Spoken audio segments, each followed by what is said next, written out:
വാർത്തയിലേക്ക് തിരിച്ചു വരാം. ഏറ്റവും പ്രധാനപ്പെട്ട വാർത്തയിലേക്കാണ് പോകുന്നത്. കൊച്ചിയിൽ നടിയെ ആക്രമിച്ച കേസിൽ വിധി ഡിസംബർ 8-നാണ്. 2017-ലെ സംഭവമാണ്. വിധി പറയാനായി, ആ കേസിലെ വിധി പറയാനായി ഡിസംബർ 8-ലേക്ക് മാറ്റിയിരിക്കുന്നു. പ്രിൻസിപ്പൽ സെഷൻസ് കോടതിയാണ് വിധി പറയുക. 2017-ൽ നടന്ന സംഭവമാണ്. വിചാരണ നടപടികൾ ഏറെ നീണ്ടിരുന്നു. രഞ്ജിൽ രാജാണ് വിവരങ്ങളുമായി ചേരുന്നത്. രഞ്ജിൽ, വിചാരണ നടപടികൾ ഏറെ നീണ്ടതിൻ്റെ പേരിൽ ഹൈക്കോടതി റിപ്പോർട്ടടക്കം തേടിയിരുന്നു ഈ ഒരു കേസിൽ. അതോടൊപ്പം CBI അന്വേഷണം ആവശ്യപ്പെട്ട് നടൻ ദിലീപ്, 8-ാം പ്രതിയാണ് ഈ കേസിലെ നടൻ ദിലീപ്, CBI അന്വേഷണം ആവശ്യപ്പെട്ടിരുന്നു. അങ്ങനെ നിരവധി സംഭവങ്ങൾ. ഇപ്പോൾ അത് വിധിയിലേക്ക് എത്തുന്നു. ഡിസംബർ 8-നാണ് വിധി. എന്തൊക്കെയാണ് വിവരങ്ങൾ രഞ്ജിൽ? കാളിദാസ് സൂചിപ്പിച്ച പോലെ തന്നെ എല്ലാവരും ഏറെ ഉറ്റുനോക്കിയിരുന്ന ഒരു വിധി തന്നെയാണ് ഈ ഒരു നടി ആക്രമിച്ച കേസിൽ. അതിൽ അന്തിമവാദം പൂർത്തിയായി. ഇന്ന് കേസിലെ ഒരു വിധി വരുന്ന തീയതി പ്രഖ്യാപിക്കുമെന്ന് നേരത്തെ പറഞ്ഞിരുന്നു. അതിലാണ് ഇപ്പോൾ ഈ ഒരു തീയതി പ്രഖ്യാപിച്ചിരിക്കുന്നത്. ഡിസംബർ 8-ന് ഈ ഒരു കേസിൽ അന്തിമ വിധി വരുമെന്നാണ് ഇപ്പോൾ എറണാകുളം പ്രിൻസിപ്പൽ സെഷൻസ് കോടതി അറിയിച്ചിരിക്കുന്നത്. 2017 ഫെബ്രുവരിയിലാണ് ഇത്തരത്തിൽ നടിയെ കൊച്ചിയിൽ ഓടിക്കൊണ്ടിരിക്കുന്ന വാഹനത്തിൽ വെച്ച് ആക്രമിക്കപ്പെട്ടത്. തുടർന്ന് ഈ ഒരു കേസിൽ നടൻ ദിലീപ് ഉൾപ്പെടെ 9 പേരാണ് കേസിൽ ആകെ പ്രതിപട്ടികയിലുള്ളത്. ഇതിൽ ദിലീപ് 8-ാം പ്രതിയും പൾസർ സുനി 1-ാം പ്രതിയുമായ കേസാണ്. ഇതിൽ ഈ ഒരു കേസിൽ 2 പേരെ മാപ്പുസാക്ഷിയാക്കുകയും അതുപോലെ തന്നെ ബാക്കിയുള്ളവരെ പ്രതിപട്ടികയിൽ ഉൾപ്പെടുത്തുകയും ചെയ്തിരുന്നു. ആ കേസിലാണ് ഇപ്പോൾ വിധി 8-ാം തീയതി വരുമെന്നൊരു കാര്യം പുറത്തു വന്നിരിക്കുന്നത്. ഏറെ നാളത്തെ വിചാരണയ്ക്കൊടുവിലാണ് ഇത്തരത്തിൽ ഈ ഒരു കേസിൽ വിധി വരുന്നത്. ഇതിൽ പൾസർ സുനിയെ 2024-ൽ ഈ ഒരു കേസിൽ പൾസർ സുനിക്ക് ജാമ്യം അനുവദിച്ചിരുന്നു. 7.5 വർഷത്തിന് ശേഷമാണ് പൾസർ സുനിക്ക് ആദ്യമായി ജാമ്യം അനുവദിച്ചത്. അതുൾപ്പെടെ നിരവധി സംഭവ വികാസങ്ങൾ അരങ്ങേറിയ ഒരു കേസ് തന്നെയാണ്. അതിലാണ് ഇപ്പോൾ ഡിസംബർ 8-ന് വിധി വരാൻ പോകുന്നത്. ഈ മാസം 20-ന് കോടതി കേസ് പരിഗണിച്ചിരുന്നു. അന്ന് അതിനുശേഷം പിന്നീട് ഈ ഒരു കേസ് ഇന്നത്തേക്ക് മാറ്റിവെക്കുകയായിരുന്നു. തുടർന്നാണ് ഇതിലിപ്പോൾ ഡിസംബർ 8-ന് വിധി വരുമെന്നൊരു കാര്യം പുറത്തു വരുന്നത്. ഈ ഒരു കേസ് പരിഗണിക്കുന്ന സമയത്ത് ഡിസംബർ 8-ന് എല്ലാ പ്രതികളോടും ഹാജരാകാൻ കോടതി അറിയിച്ചിട്ടുണ്ട്. എല്ലാ പ്രതികളും ഹാജരായിരിക്കണം എന്നൊരു കാര്യം കോടതി അറിയിച്ചിട്ടുണ്ട്. അതേപോലെ തന്നെ നമുക്കറിയാം, ദിലീപ് അടക്കം ഈ ഒരു കേസിൽ CBI അന്വേഷണം ആവശ്യപ്പെട്ട് ഹൈക്കോടതിയെ സമീപിക്കുന്ന ഒരു സാഹചര്യമൊക്കെ ഉണ്ടായിരുന്നു. അതിലെല്ലാം ഇപ്പോൾ അത്തരം നിരവധി കാര്യങ്ങൾ അല്ലെങ്കിൽ നിരവധി കോളിളക്കങ്ങൾ സൃഷ്ടിച്ച ഒരു കേസ് തന്നെയാണ്. ആ കേസിലാണ് ഇപ്പോൾ അന്തിമ വിധി വരാൻ പോകുന്നത്. ഡിസംബർ 8-ന് ഈ ഒരു കേസിൽ അന്തിമ വിധി വരും. 2017-ലെ കേസാണ്. 2025-ലാണ് ഇതിന് വിധി വരാൻ പോകുന്നത്. ഏറെ നാളത്തെ അല്ലെങ്കിൽ ഏറെ കാലം നീണ്ട ഒരു വിചാരണയ്ക്കൊടുവിലാണ് ഇപ്പോൾ കേസിൽ വിധി വരാൻ പോകുന്നത്. ഇതിൽ മൊത്തം 9 പ്രതികളാണുള്ളത്. അതിൽ 8-ാം പ്രതിയാണ് നടൻ ദിലീപ്. അതേപോലെ തന്നെ പൾസർ സുനി 1-ാം പ്രതിയും. ഇതിൽ ഏറെ എടുത്തു പറയേണ്ട ഒരു കാര്യം, ഈ കേസിൽ പൾസർ സുനിക്ക് 7.5 വർഷത്തിന് ശേഷമാണ് കോടതി ജാമ്യം അനുവദിച്ചിരുന്നത്. 7 വർഷത്തിന് ശേഷം ഏറെ കർശന വ്യവസ്ഥകളോടെ പൾസർ സുനിക്ക് കോടതി ജാമ്യം അനുവദിച്ചിരുന്നു. അതേപോലെ തന്നെ കേസിൽ നേരത്തെ 2 പേരെ പ്രതിപട്ടികയിൽ നിന്ന് ഒഴിവാക്കുകയും ഒരാളെ മാപ്പുസാക്ഷിയാക്കുകയും ചെയ്തിരുന്നു. അതെല്ലാം തന്നെ നിലനിൽക്കുന്നുണ്ട്. അതേപോലെ തന്നെ ഈ ഒരു കേസിൽ CBI അന്വേഷണം ആവശ്യപ്പെട്ട നടൻ ദിലീപ് ഹൈക്കോടതിയെ സമീപിച്ചിരുന്നു. തനിക്കെതിരെ കേസെടുത്തതിൽ ഗൂഢാലോചന ഉണ്ട് എന്ന് ആരോപിച്ചായിരുന്നു ദിലീപ് ഹൈക്കോടതിയെ സമീപിച്ചത്. കേസിൽ CBI അന്വേഷണം വേണം, തനിക്കെതിരെ നടന്നത് ഗൂഢാലോചനയാണ്, ഈ കേസുമായി തനിക്ക് ബന്ധമില്ല എന്ന് ആരോപിച്ചായിരുന്നു ദിലീപ് ഹൈക്കോടതിയെ സമീപിച്ചത്. അതെല്ലാം തന്നെ നിലനിൽക്കുകയാണ്. അതിലാണ് ഇപ്പോൾ ഇനി വിധി വരാൻ പോകുന്നത്. ഡിസംബർ 8-ന് ഈ ഒരു കേസിൽ വിധി വരും. ഏറെ ചർച്ച ചെയ്ത ഒരു കേസ് തന്നെയാണ്. കേരളം ഒട്ടാകെ ചർച്ച ചെയ്ത ഒരു കേസ് തന്നെയാണ്. നടി ആക്രമിച്ച, ഓടിക്കൊണ്ടിരിക്കുന്ന വാഹനത്തിൽ നടി ആക്രമിക്കപ്പെടുന്നു. തുടർന്നുണ്ടായ സംഭവ വികാസങ്ങളൊക്കെ തന്നെ. അതേപോലെ തന്നെ കേസിന്റെ വിചാരണ വേളയിൽ തെളിവുകൾ നഷ്ടപ്പെടുന്നു, അല്ലെങ്കിൽ ഈ ഒരു കേസുമായി ബന്ധപ്പെട്ട മെമ്മറി കാർഡ് നഷ്ടപ്പെടുന്നു തുടങ്ങി ഒട്ടനവധി ആരോപണങ്ങളും അതുപോലെ തന്നെ കോലുകൾക്കും സൃഷ്ടിച്ച ഒരു കേസ് തന്നെയാണ്. അതിലാണ് ഇപ്പോൾ ഡിസംബർ 8-ന് വിധി വരാൻ പോകുന്നത്. എന്തായാലും ഡിസംബർ 8-ന് ഈ ഒരു കേസിൽ അന്തിമ വിധി വരും. പൾസർ സുനിയും അതുപോലെ തന്നെ നടൻ ദിലീപ് ഉൾപ്പെടെയുള്ളവരെ ഹാജരാക്കാനും കോടതി അറിയിച്ചിട്ടുണ്ട്. കാളിദാസ്. ശരി, രഞ്ജിൽ രാജാണ് വിവരങ്ങൾ നൽകിയത്. സംഭവം നടന്ന 7 വർഷത്തിന് ശേഷം, വിചാരണ നടപടികൾ പൂർത്തിയായി 7 മാസത്തിന് ശേഷം അന്തിമ വിധിയിലേക്ക് കടക്കുന്നു. കൊച്ചിയിൽ നടിയെ ആക്രമിച്ച കേസ് ഡിസംബർ 8-നാണ് അന്തിമ വിധി ഉണ്ടാവുക. പ്രിൻസിപ്പൽ സെഷൻസ് കോടതിയാണ് ആ വിധി പ്രസ്താവിക്കുന്നത്. പൾസർ സുനിക്ക് 7 വർഷത്തിന് ശേഷം ജാമ്യവും ലഭിച്ചിരുന്നു. 8-ാം പ്രതിയാണ് നടൻ ദിലീപ്. പൾസർ സുനിയുടെയും നടൻ ദിലീപിൻ്റെയും സംബന്ധിച്ച് ഏറെ നിർണായകമാണ് ഡിസംബർ 8-ന് വരാനിരിക്കുന്ന അന്തിമ വിധി.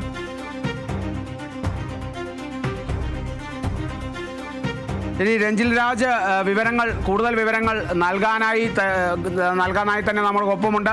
രഞ്ജിൽ, ഇപ്പോൾ ഈ പൾസർ സുനി, അതായത് വിചാരണ നടപടികൾ നീണ്ടുപോയതിൻ്റെ ഭാഗമാണ് അന്ന് പൾസർ സുനിക്ക് ജാമ്യം ലഭിച്ചത്. എന്നിരുന്നാലും പൾസർ സുനിയുടെ ഈ കേസിലുള്ള പങ്ക് അത്രത്തോളം വ്യക്തമാണ്.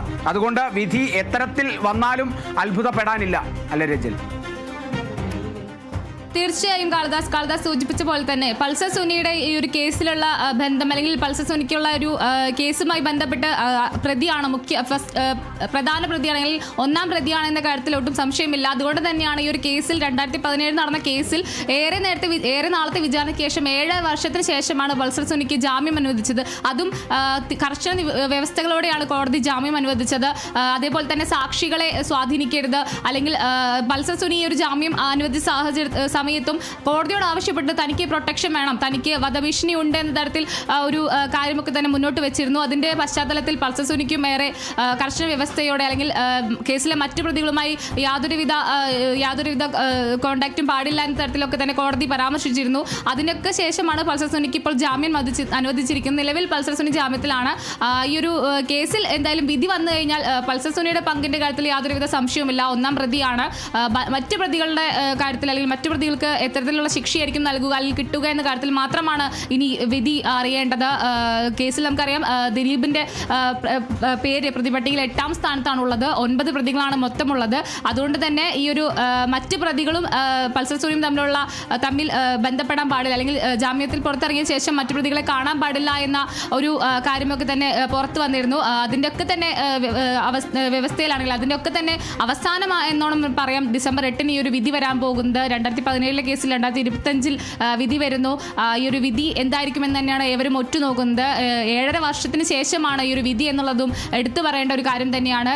പ്രിൻസിപ്പൽ സെഷൻസ് കോടതി തന്നെയാണ് ഈ ഒരു കേസിൽ വിധി പ്രസ്താവിക്കുന്നത്. ഡിസംബർ 8 എല്ലാ പ്രതികളോടും ഒരുമിച്ച് ഹാജരാകാനും കോടതി അറിയിച്ചിട്ടുണ്ട്. എല്ലാവരും ഹാജരായിരിക്കണമെന്ന കാര്യം കോടതി അറിയിച്ചിട്ടുണ്ട്. എന്തായാലും നടൻ ദിലീപിന് ഉൾപ്പെടെ നിർണായകമായൊരു സംഭവം തന്നെയാണ് ഈ ഒരു കേസ്. ദിലീപിൻ്റെ നേരത്തെയുള്ള ഹൈക്കോടതിയിൽ കേസ് CBI അന്വേഷിക്കണമെന്ന് ആവശ്യപ്പെട്ട ഒരു ഹർജി നൽകുന്നു. അതേപോലെ തന്നെ ദിലീപിൻ്റെ കേസ് തള്ളിക്കളയണമെന്ന് നിരവധി ഹർജികൾ നൽകുന്നു. അതെല്ലാം തന്നെ നിലനിൽക്കുകയാണ് ഇപ്പോൾ കേസിൽ അന്തിമവാദം, അല്ലെങ്കിൽ അന്തിമ വിധി വരാൻ പോകുന്നത്. ഏറെ നിർണായകമായ ഒരു കേസ് തന്നെയാണ്. കേരളത്തെ സംബന്ധിച്ച് ഏറെ നിർണായകമായ ഒരു കേസ് തന്നെയാണ്. അതിലാണ് ഇപ്പോൾ വിധി വരാൻ പോകുന്നത്. ഡിസംബർ 8 എന്തായാലും ഈ ഒരു കേസിൽ വിധി വരും. എല്ലാ പ്രതികൾക്കും കടുത്ത ശിക്ഷ തന്നെ ലഭിക്കുമെന്ന് തന്നെയാണ് എല്ലാവരും ഉറ്റുനോക്കുന്നത്. അത് തന്നെയാണ് ഡിസംബർ 8 ഉണ്ടാവുക എന്ന് തന്നെ നമുക്ക് പ്രതീക്ഷിക്കാം. എന്തായാലും 1 മുതൽ 8 വരെയുള്ള, അല്ലെങ്കിൽ 1 മുതൽ 9 വരെയുള്ള പ്രതികളടക്കം ഒരുമിച്ച് ഹാജരാകാൻ കോടതി അറിയിച്ചിട്ടുണ്ട്. ഡിസംബർ 8 പൾസർ സുനി അടക്കം എല്ലാവരും ഹാജരാകണമെന്നാണ് കോടതിയുടെ ഒരു നിർദ്ദേശം. അത് നേരിട്ട് എല്ലാവർക്കും, അല്ലെങ്കിൽ ആ ഒരു അത്തരത്തിൽ ഡിസംബർ 8 നടക്കുന്ന വിധി ഏറെ നിർണായകമായതുകൊണ്ട് തന്നെയാണ് എല്ലാവരും ഒരുമിച്ച് ഹാജരാകണം എന്നൊരു കാര്യം മുന്നോട്ട് വയ്ക്കുന്നത്. കാളിദാസ്, രഞ്ജിൽ, എന്തായാലും ഈ ഒരു കേസ് അന്തിമ വിധിയിലേക്ക് എത്തുന്നു. ഇതിൻ്റെ ഒരു നാൾ വഴികൾ നോക്കുകയാണെങ്കിൽ ഇതിലെ ഏറ്റവും പ്രധാനപ്പെട്ട മൊഴികൾ തന്നെയാണ്. അതായത് പ്രധാന സാക്ഷി ബാലചന്ദ്രകുമാർ, അദ്ദേഹം ഇന്ന് ഇല്ല, ജീവനോടെ ഇല്ല. ഈ വിചാരണ നടപടികൾക്കിടെ അദ്ദേഹം രോഗം മൂർച്ഛിച്ച് മരിക്കുകയായിരുന്നു. പക്ഷേ ആ പ്രധാന സാക്ഷിയായിരുന്ന ബാലചന്ദ്രകുമാറിൻ്റെ മൊഴി തന്നെ വളരെ വേഗം വിചാരണ നടപടികൾ പൂർത്തിയാക്കാനായി സഹായിച്ചു എന്നുള്ളതൊക്കെ തന്നെ നമ്മൾ ആ ഒരു കേസ് പഠിച്ചു വന്നപ്പോൾ പോലും നമ്മൾ കണ്ടതാണ്. അതായത് ബാലചന്ദ്രകുമാറിൻ്റെ ആ ഒരു മൊഴി ഇതിൽ വലിയ രീതിയിൽ അതിജീവിതയ്ക്ക് പിന്തുണ നൽകുന്ന തരത്തിലുള്ള ഒരു മൊഴി കൂടിയായിരുന്നു, അല്ലേ രഞ്ജിൽ? തീർച്ചയായും നേരത്തെ ഈ പറഞ്ഞ പോലെ തന്നെ ഈ സാക്ഷിമൊഴികളുടെ കാര്യത്തിലൊക്കെ തന്നെ നടിയെ പിന്തുണയ്ക്കുന്ന രീതിയിലുള്ള സാക്ഷിമൊഴികളൊക്കെ തന്നെ കൂടുതലുണ്ടായിരുന്നു ഈ കേസിൽ. പക്ഷെ അപ്പോഴും ഈ ഒരു ദിലീപിന്റെ പങ്ക് തെളിയിക്കുന്ന തെളിവുകളുടെ അഭാവത്തിലാണ് കേസ് ഇത്രയും നീണ്ടുപോയത്. അല്ലെങ്കിൽ ഈ ഒരു കേസിൽ വേണ്ട തെളിവുകൾ ഹാജരാക്കാനായിട്ട് സാധിച്ചില്ല, അല്ലെങ്കിൽ തെളിവുകളുടെ അഭാവം തന്നെയാണ് ഇത്തരത്തിൽ ഈ ഒരു കേസ് നീണ്ടുപോകാനുള്ള ഒരു കാരണം. നമുക്കറിയാം, ഈ ഒരു കേസ് പരിഗണിക്കവേ മെമ്മറി കാർഡ് നഷ്ടപ്പെടുന്നു, അല്ലെങ്കിൽ ഈ ഒരു കേസുമായി ബന്ധപ്പെട്ട ഏറ്റവും പ്രധാനപ്പെട്ട തെളിവായ മെമ്മറി കാർഡ് കോടതിയിൽ നിന്ന് തന്നെ വീണ്ടും ആരോ ഉപയോഗിച്ചു എന്ന തരത്തിൽ അല്ലെങ്കിൽ ആരോ തുറന്നു എന്ന തരത്തിലുള്ള കാര്യങ്ങളൊക്കെ തന്നെ പുറത്തു വരുന്നു. അതേപോലെ തന്നെ ഈ ഒരു തെളിവുകളുടെ അഭാവം ഒക്കെ തന്നെ ചൂണ്ടിക്കാണിച്ചാണ് ഇത്തരത്തിൽ ഈ ഒരു കേസ് ഇത്രയും നീണ്ടുപോകാനുള്ള കാരണം. അതുകൊണ്ട് തന്നെ ഈ ഒരു കേസ് 7.5 വർഷം നീണ്ടതിന് ശേഷമാണ് ഇപ്പോൾ ഒരു അന്തിമ വിധി വരുന്നതുള്ളത് ഏറെ നിർണായകമാണ്. അതേപോലെ തന്നെ ഈ ഒരു കേസ് പരിഗണിക്കവേ കുറേ പ്രാവശ്യം നീട്ടിവെക്കുന്ന ഒരു സാഹചര്യമൊക്കെ ഉണ്ടായിരുന്നു. ഈ മാസം 20-ന് നേരത്തെ കേസ് പരിഗണിച്ചതാണ്. അത് ഇപ്പോൾ ഈ ഒരു ഇന്നത്തേക്ക് മാറ്റിവെക്കുന്നു. അതേപോലെ തന്നെ ഈ ഒരു 7.5 വർഷത്തിനുള്ളിൽ ഏറെ തവണ ഈ ഒരു കേസ് പരിഗണിച്ചിരുന്നു. എന്നാലും വീണ്ടും ഈ ഒരു സാക്ഷിമൊഴികളുടെയും അതുപോലെ തന്നെ തെളിവുകളുടെയും അഭാവത്തിൽ നീട്ടിവെക്കുന്നു. ആ ഒരു കേസാണ് ഇപ്പോൾ ഈ ഒരു ഇത്രയും തവണ നീട്ടിവെച്ചതിന് ശേഷമാണ് കേസിൽ ഇപ്പോൾ ഒരു വിധി വരാൻ പോകുന്നത്. 7.5 വർഷത്തിന് ശേഷം എന്നുള്ളത് എടുത്തു പറയേണ്ടത് തന്നെയാണ്. 2017 ആക്രമിക്കപ്പെടുമ്പോൾ ഈ ഒരു കേസ് ഈ ഒരു നടി ആക്രമിച്ച സമയത്ത് ഈ ഒരു കേസ് കേരളത്തിൽ തികച്ചും ഒരു ഏറെ ഞെട്ടിച്ച ഒരു കേസ് തന്നെയാണ്. കാരണം ഇതുവരെയും കേട്ടുപരിചില്ലാത്ത തരത്തിൽ വാഹനത്തിൽ വെച്ച് ആക്രമിക്കപ്പെടുന്നു, അതൊരു നടി ആക്രമിക്കപ്പെടുന്നു എന്നുള്ളത് ഏറെ കോളിൽക്കും അതിനെ ഞെട്ടിച്ച ഒരു സംഭവം തന്നെയായിരുന്നു. അതിനുശേഷമാണ് ഇത്തരത്തിൽ ഒരു വിചാരണയൊക്കെ തന്നെ തുടരുന്നത്. അപ്പോഴും ഈ ഒരു അഭാവം, അതായത് നടൻ ദിലീപിലേക്കോ അല്ലെങ്കിൽ മറ്റു പ്രതികളിലേക്കോ ചൂണ്ടുന്ന രേഖകളും അല്ലെങ്കിൽ തെളിവുകളും തന്നെ ഇല്ലാതെ വരുന്ന സാഹചര്യവും അങ്ങനെയാണ് ഈ ഒരു കേസ് ഇത്രയും നീണ്ടുപോകുന്നത്. അതിനുശേഷമാണ് ഇപ്പോൾ ഈ ഒരു കേസിൽ അന്തിമ വിധി വരാൻ പോകുന്നത് എന്നുള്ളത് ഏറെ നിർണായകം തന്നെയാണ്.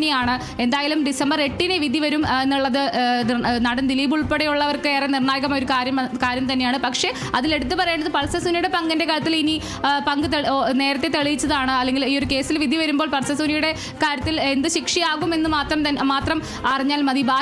ബാക്കി പ്രതികളുടെ കാര്യത്തിലാണ് ഇനി നിർണായകമാകേണ്ടത്. അവരുടെ പങ്ക് തെളിയിക്കേണ്ട കാര്യമൊക്കെ തന്നെ ഉണ്ട്. എന്തായാലും വിചാരണ നടപടിയെല്ലാം തന്നെ പൂർത്തിയായിട്ടുണ്ട്. ആ കേസിലാണ് ഇപ്പോൾ ഇനി വിധി പറയാനായിട്ട് കേസ് മാറ്റിയിരിക്കുന്നത്. 1 മുതൽ 9 വരെയുള്ള പ്രതികൾക്ക് ഏറെ നിർണായകമായ ഒരു കേസ് തന്നെയാണ്. എല്ലാവരും ഏറെ ഉറ്റുനോക്കുന്ന ഒരു കേസ് തന്നെയാണ്. കാരണം ഇത്തരത്തിൽ സിനിമാ മേഖലയിലുള്ള ഒരു നടി ആക്രമിക്കപ്പെടുന്നു, അതും വാഹനത്തിൽ വെച്ച് ഓടിക്കൊണ്ടിരിക്കുന്ന വാഹനത്തിൽ വെച്ച് ആക്രമിക്കപ്പെടുന്നു. അങ്കമാലിയിൽ നിന്നും കൊച്ചിയിലേക്ക് വരവെയാണ് ഇത്തരത്തിൽ ആക്രമണം നടക്കുന്നത്. അപ്പോൾ അത് ഏറെ ചർച്ച ചെയ്ത ഒരു വിഷയം. അതിലാണ് ഇപ്പോൾ വിധി വരാൻ പോകുന്നത് എന്നുള്ളത് ഏറെ നിർണായകം തന്നെയാണ്. എല്ലാവരും ഉറ്റുനോക്കുന്ന ഒരു വിധി തന്നെയാണ് ഡിസംബർ 8-ന് വരാൻ പോകുന്നത്. അതും നടൻ ദിലീപിന് ഏറെ നിർണായകമായൊരു കാര്യം തന്നെയാണ്. കാരണം തനിക്കിതിൽ പങ്കില്ല എന്ന് പറഞ്ഞ് താൻ ഏറെ ഹൈക്കോടതിയെ സമീപിക്കുന്നു. CBI അന്വേഷണം വേണമെന്ന് പറഞ്ഞ് ഹൈക്കോടതിയെ സമീപിക്കുന്നു. തന്നെ ഇതിൽ മനഃപൂർവ്വം പെടുത്തിയതാണ്, അല്ലെങ്കിൽ തന്നെ മനഃപൂർവ്വം കുറ്റാരോപിതനാക്കാനുള്ള ശ്രമമാണ് നടക്കുന്നതെന്ന് ആരോപിച്ച് നടൻ ദിലീപ് CBI അന്വേഷണം ആവശ്യപ്പെടുന്നു.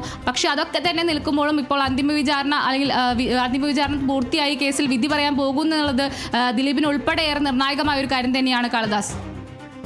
ഇതിനിടെ ആ ദൃശ്യങ്ങൾ ആവശ്യപ്പെട്ടുകൊണ്ട് ദിലീപ് ഒരു ഹർജി രൂപം അത്തരത്തിലൊന്ന് മുമ്പോട്ട് വെച്ചിരുന്നു. ആ ആവശ്യമടക്കം പിന്നീട് ദിലീപിന് പ്രതികൂലമാവുന്ന ഒരു സാഹചര്യമൊക്കെയാണ് കണ്ടത്. അതായത് ദൃശ്യങ്ങൾ ലഭിക്കില്ല എന്നുള്ള തരത്തിലേക്കൊക്കെ തന്നെ ആ ഒരു നിരീക്ഷണമൊക്കെ തന്നെ എത്തിയിരുന്നു.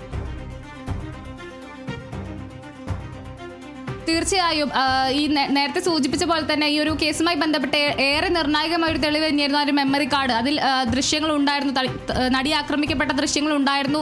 ആ മെമ്മറി കാർഡ് ആവശ്യപ്പെട്ടായിരുന്നു ഇത്തരത്തിൽ നടൻ ദിലീപ് കോടതിയെ സമീപിച്ചത്. പക്ഷേ അത്തരത്തിൽ നൽകാൻ കഴിയില്ല എന്നൊരു കാര്യമാണ് ഹൈക്കോടതിയുടെ ഭാഗത്തു നിന്നും ഉണ്ടായത്.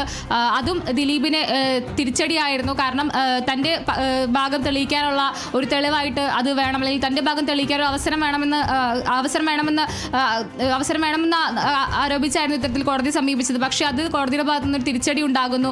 തുടർന്നാണ് CBI അന്വേഷണം ആവശ്യപ്പെടുന്നത്. പക്ഷേ അതും കോടതിയുടെ ഭാഗത്തു നിന്ന് ഒരു തിരിച്ചടി തന്നെയാണ് ദിലീപിനുണ്ടായത്. അതിനുശേഷമാണ് ഇത്തരത്തിൽ ഇപ്പോൾ അന്തിമ വിചാരണ പൂർത്തിയായിട്ട് ഈ ഒരു കേസിൽ വിധി വരാൻ പോകുന്നത്.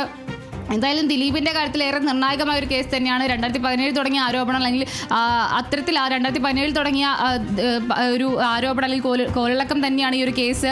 അന്ന് തുടങ്ങിയ ഒരു വിചാരണ ഇപ്പോൾ 2025-ൽ എത്തി നിൽക്കുന്നു എന്നുള്ളത് ഏറെ ഒരു നിർണായകം തന്നെയാണ്. എന്തായാലും വിധി വരാൻ പോകുന്ന സമയത്ത് നടൻ ദിലീപ് ഉൾപ്പെടെയുള്ളവർക്ക് എന്തായാലും നിർണായകമായ ഒരു അല്ലെങ്കിൽ ക്രൂഷ്യൽ പീരീഡ് തന്നെയാണ് ഈ ഒരു സംഭവം. ഡിസംബർ 8-ന് വിധി വരും എന്നുള്ളത് ഏറെ ആശ്വാസകരമാണ്. കുറേ നാളത്തെ വിചാരണകൾ അല്ലെങ്കിൽ കുറേ അധികം തെളിവുകളും സാക്ഷിമൊഴികളും ഒക്കെ തന്നെ ഈ ഒരു കേസിൽ നീണ്ടു നിന്നിരുന്നു. അതിനുശേഷമാണ് ഇത്തരത്തിൽ വിധി വരുന്നുള്ളത് ഏറെ നിർണായകം തന്നെയാണ് കാളിദാസ്.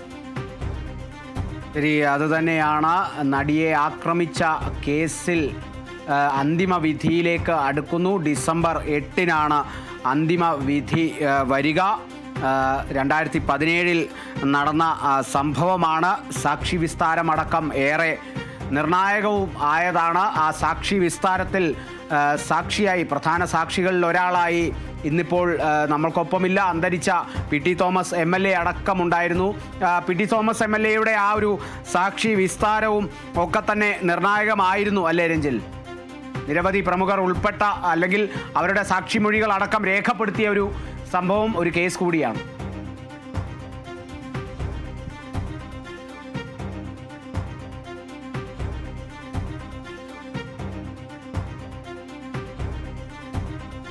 ഇനി രഞ്ജിൽ രാജ് അല്പസമയത്തിനുള്ളിൽ തന്നെ ചേരും.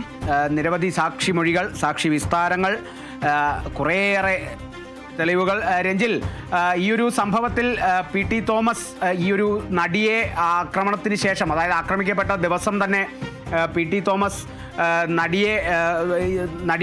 നടിയെ കണ്ടുമുട്ടിയിരുന്നു എന്നുള്ളതാണ്. അത്തരത്തിൽ ആകസ്മികമായി കണ്ടുമുട്ടിയിരുന്നു എന്നുള്ളതാണ്. അതൊക്കെ പിന്നെ സാക്ഷി വിസ്താരത്തിനായി പോലും പി.ടി. തോമസ് MLA ഹാജരായിരുന്നു. പി.ടി. തോമസ് MLA അതിജീവിതയ്ക്കൊപ്പം നിൽക്കുന്ന തരത്തിലുള്ളൊരു മൊഴിയും നൽകിയിരുന്നു രഞ്ജിൽ.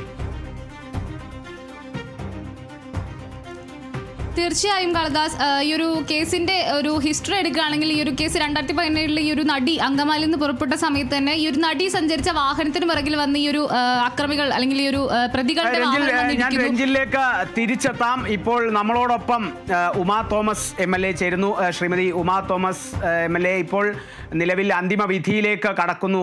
നടിയെ ആക്രമിച്ച ആ ഒരു കേസ് എന്ന് പറയുന്നത്, ഇതിന്റെ സാക്ഷി വിസ്താരത്തിലടക്കം ശ്രീമാൻ പരേതനായ പി.ടി. തോമസ് MLAയുടെ മൊഴിയടക്കം തന്നെ നിർണായകമായിരുന്നു. എങ്ങനെ പ്രതികരിക്കുന്നു?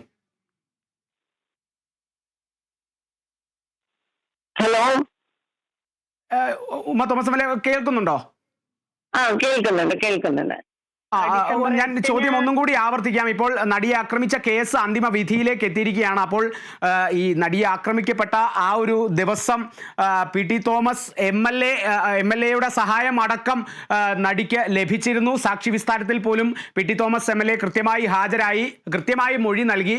അതിജീവിതയ്ക്കൊപ്പം നിൽക്കുന്ന ഒരു മൊഴി തന്നെയാണ്. അതൊക്കെ തന്നെയാണ് ഇപ്പോൾ നിർണായകമായിരിക്കുന്നത്. എങ്ങനെ പ്രതികരിക്കുന്നു ഈ ഒരു നിമിഷം? വളരെ വൈകിയാണെങ്കിൽ പോലും നമ്മൾക്ക് ഇതിനൊരു വിധി വരുന്നു എന്നുള്ളത് വളരെ സന്തോഷമാണ്. പി.ടി. തോമസ് ഇന്നുണ്ടായിരുന്നെങ്കിൽ ഏറ്റവും അധികം സന്തോഷിക്കുന്ന നിമിഷമായിരുന്നു. എന്തെന്ന് വെച്ചാൽ, അന്നത്തെ രാത്രി വിവരം അറിഞ്ഞു കഴിഞ്ഞിട്ട് പി.ടി. അവിടെ പോകുകയും അതേപോലെ ആ കുട്ടിയെ പ്രത്യേകിച്ച് ഇതിന് മറ്റൊരാൾക്ക് ഇങ്ങനെ സംഭവിക്കരുത്, അതുകൊണ്ട് ധൈര്യമായിട്ട് മുന്നോട്ട് പോകണം എന്ന് പറയുകയും ആ കുട്ടിയോട് പരാതിയുമായിട്ട് ഏറ്റവും നന്നായിട്ട് പോകണം, സത്യസന്ധമായിട്ടുള്ള ഒരു നീതി നമ്മൾക്ക് ലഭിക്കും എന്ന് ഏറ്റവും ഒരു ആർജവത്തോടെ നീങ്ങാനായിട്ട് ആ കുട്ടിക്ക് എല്ലാ ഒരു സഹായവും അതുപോലെ തന്നെ IG-യെ ഉൾപ്പെടെ വിളിച്ചു കൊടുക്കുകയും ഒക്കെ ചെയ്യുകയുണ്ടായി എന്നുള്ളത് ഞാൻ പ്രത്യേകം ഓർക്കുകയാണ്. അന്നത്തെ ദിവസം പി.ടി. അതിനുശേഷം വീട്ടിൽ വന്നിട്ട് അന്ന് രാത്രി ഉറങ്ങിയിട്ടില്ല എന്ന് തന്നെ പറയാം.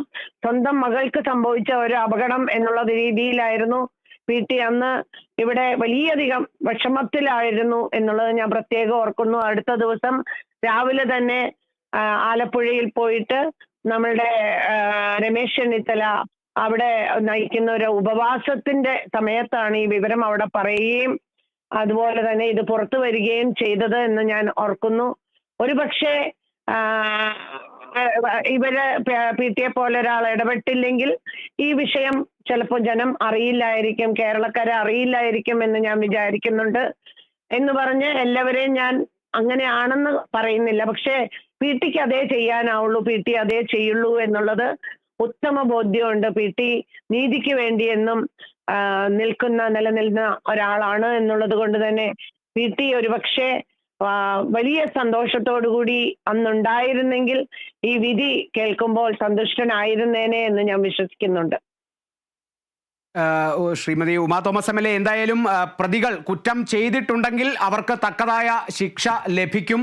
എന്നിരുന്നാലും കൊച്ചിയിൽ ഇനി ഇത്തരത്തിൽ ഒരു ആക്രമണം, അതായത് എറണാകുളം ജില്ലയിലെ ഒരു MLA കൂടിയാണ്. അപ്പോൾ താങ്കൾ ഇനി വരുന്ന നാളുകളിൽ, ഇനി അങ്ങോട്ടുള്ള ദിനങ്ങൾ ഇത്തരത്തിലുള്ള അക്രമങ്ങൾ സ്ത്രീകൾക്ക് നേരെ ഉണ്ടാകില്ല എന്നുള്ളതും കൂടിയാണ് MLA പറഞ്ഞു വെക്കുന്നത്, അതല്ലേ? അല്ല, ഇത് നമ്മൾക്കറിയാമല്ലോ. ഇതിനെ തുടർന്നല്ലേ നമ്മൾക്ക് സിനിമാ മേഖലയിലെ ഹേമ കമ്മീഷൻ റിപ്പോർട്ട് ഉടലെടുക്കുകയും അതിനെ അവരുടെ സിനിമാ മേഖലയിൽ അനുഭവിക്കുന്ന ബുദ്ധിമുട്ടുകൾ, അവിടുത്തെ നടികള് അല്ലെങ്കിൽ സ്ത്രീകൾക്ക് അത് പറയാനുള്ള ഒരു വേദി ഉണ്ടാവുകയും ഒക്കെ ചെയ്തത് എന്നുള്ളത് വളരെ സ്വാഗതാർഹമാണ്. ഇതുപോലെയുള്ള മാറ്റങ്ങൾ സമൂഹത്തിൽ സ്ത്രീകൾക്കെതിരെയുള്ള ആക്രമണത്തിന് അല്ലെങ്കിൽ സ്ത്രീകൾക്കെതിരെയുള്ള നടപടികൾ എന്തെങ്കിലും ഉണ്ടെങ്കിൽ അതിനെല്ലാം ഈ വിധി ഒരു സഹായകമാവും എന്ന് ഞാൻ വിശ്വസിക്കുന്നുണ്ട്.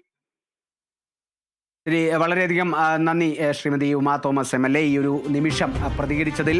ഈ ഒരു സംഭവത്തിൽ ഈ ഒരു കേസിൻ്റെ ഒരു വഴിത്തിരിവ് തന്നെയായിരുന്നു ശ്രീമാൻ PT തോമസ് MLAയുടെ ആ ഒരു മൊഴി എന്ന് പറയുന്നത്. ആ ദിവസം നടി ആക്രമിക്കപ്പെട്ട ദിവസം കൃത്യമായി നടിയെ പോയി കാണുകയും സ്വന്തം മകളെ പോലെ സംസാരിച്ച് വേണ്ട നടപടികൾ സ്വീകരിക്കുമെന്ന് ഉറപ്പു നൽകുകയും ചെയ്തിരുന്നു എന്നുള്ളതും കൂടിയാണ് ഉമാ തോമസ് MLA വ്യക്തമാക്കിയത്. PT തോമസ് MLA ഇന്നും ജീവനോടെ ഉണ്ടായിരുന്നെങ്കിൽ, നമ്മൾക്കൊപ്പം ഉണ്ടായിരുന്നെങ്കിൽ അദ്ദേഹം ഏറെ സന്തോഷിച്ചേനെ എന്നുള്ളതും കൂടിയാണ് ഉമാ തോമസ് MLA വൈകാരികമായി പ്രതികരിക്കുന്നത്. രഞ്ജിൽ, ഉമാ തോമസ് MLAയുടെ പ്രതികരണമാണ് നമ്മൾ കേട്ടത്.